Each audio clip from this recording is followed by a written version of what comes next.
हिंदुस्तान के सबसे बड़े प्लेटफॉर्म पर एक बड़े मीडिया चैनल को इंटरव्यू देते हुए रिया ने ये कहा था कि उन्होंने कभी भी कोई नशीले पदार्थ का सेवन नहीं किया।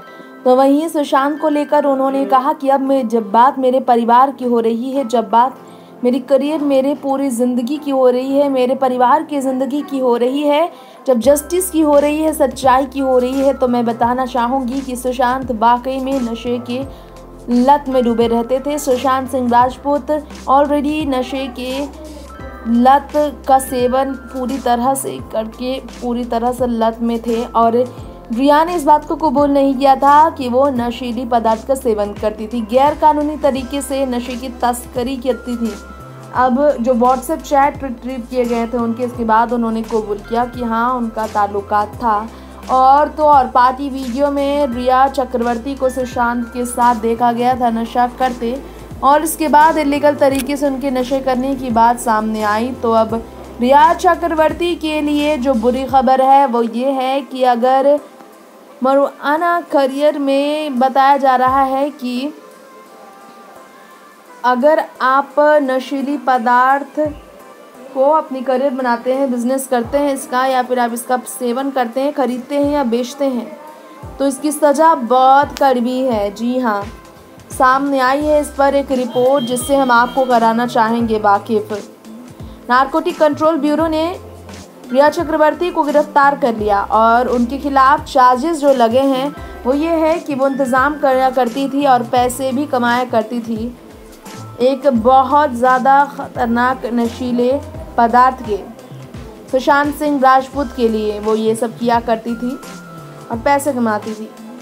इस बार एनसीबी ने डिस्क्राइब किया है कि एक एक्टिव सिंडिकेट थी, नशीले पदार्थ सिंडिकेट थी वो, और उनके साथ एक सप्लायर है जो कि कनेक्टेड था।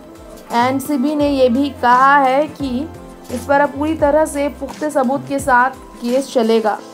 खबरें पहले आई थी कि 20 साल की सज़ा हो सकती है इसमें, लेकिन आपको बताना चाहेंगे एनसीबी ने इस पर पूरी जानकारी दी कि इंटरनेशनल लेवल, इंटरस्टेट लेवल की एनसीबी इस पर इन्वेस्टिगेट करती है और तस्करी के बारे में जांच करती है। लेकिन यहाँ पर बड़ी मछली की पकड़ के बारे में बात करने वाले एनसीबी ने बताया अपने डिप्टी डायरेक्टर जनरल एनसीबी मुझा अशोक जैन की तरफ से। तो रिया चक्रवर्ती का केस क्या छोटा है? आपके जहन में होंगी ये बात कि रिया चक्रवर्ती का केस छोटा मोटा केस कैसे हो सकता है। सुशांत चले गए और सुशांत सिंह राजपूत के साथ ये गैरकानूनी नशीली पदार्थ का सेवन करती थी।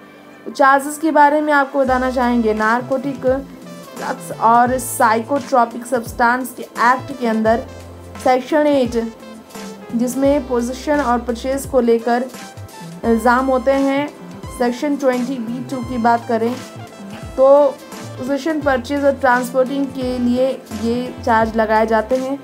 और 27 सेक्शन 27 जो है फाइनेंशियल इलिसिट ट्रैफिकिंग को लेकर, पैसे की तस्करी करने को लेकर, 28 बहुत ज़्यादा किसी को उत्तेजित करने के लिए, और 29 क्रिमिनल कॉन्स्पिरेसी के लिए यानी कि साजिशों के लिए, पीठ पीछे ये काम करने के लिए बिना किसी को जानकारी दिए।